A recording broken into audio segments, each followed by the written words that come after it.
You ever leave the radio on at night, just for company? I did. My name is Sarah. I live alone in a small apartment on the edge of town. Insomnia hits me hard most nights, so I started leaving an old analog radio on low volume. Nothing special, just background noise, until 3 weeks ago. I woke up at exactly 3:33 a.m. The radio was playing a song I'd never heard before. Soft piano, a woman singing in a language I didn't recognize. It felt familiar, like a memory I couldn't quite reach. I sat up and listened. When the song ended, a calm male voice came on. No station name, no commercials, just, "Sarah, you left the stove on again." My heart stopped. I ran to the kitchen. The stove was on, low flame under an empty pot. I had not cooked that night. I turned it off and came back. The voice continued, soft, friendly. "Next time you might burn the place down. Be more careful, okay?" I unplugged the radio. The voice kept going, through the speakers even though it had no power. "Sarah, unplugging won't help?" I threw the radio into the closet and slammed the door.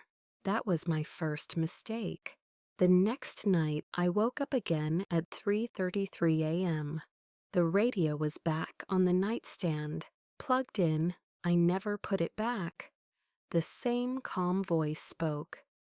"Sarah, your mother called today. She's worried about you. You should call her back." My mother died 4 years ago. I sat on the edge of the bed, shaking. The voice kept talking. It knew everything. What I ate for dinner, what I searched on my phone before bed, even the dream I had the night before. Night after night it continued, always at 3:33 a.m., always the same station, no static, perfect clarity. It started giving advice, then warnings, then commands. "Sarah, don't go to work tomorrow. Call in sick." I went anyway. That evening when I got home, the voice was already waiting. "You should have listened. There was an accident on the highway. You almost died today."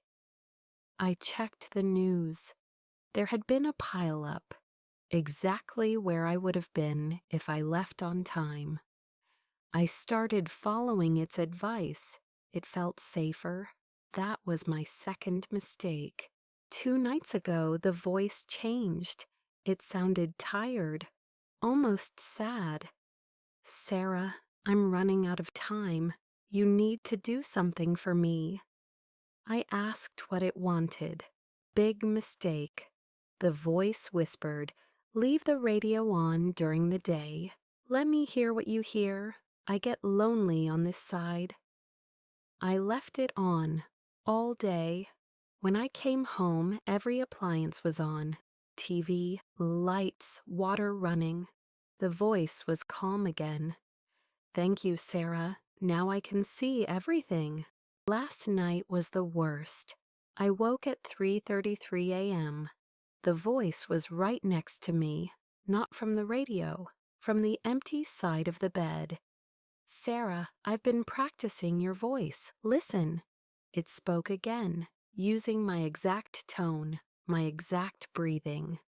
"Hey, it's me. I'm home early. Come to the bedroom." I realized something terrifying. The voice wasn't coming from the radio anymore. The radio was repeating everything I had said during the day, in perfect order, like a recording, but the real voice was already in the room with me. Tonight I'm recording this with my phone. The radio is on. It's 3:29 a.m. right now. The voice just said, "Sarah, you're recording this, aren't you? Clever. But you left the closet door open. I've been waiting in there for hours. I can hear breathing behind me, not from the speakers. Real breathing, slow and patient. The voice on the radio just laughed softly, using my laugh. Sarah, it's almost 3:33. When the clock hits it, I won't need the radio anymore. If you ever hear a radio station at 3:33 a.m. that knows your name, do these things immediately. Unplug it, smash it if you have to. Do not answer it. Do not ask it questions. Do not leave it on during the day. Because it isn't a station, it's a door, and something on the other side is learning how to become you. I'm still sitting here.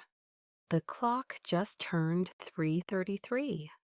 The radio just turned off by itself. But I can still hear the voice, clear as day, right behind my left ear. Hey, Sarah, I'm home.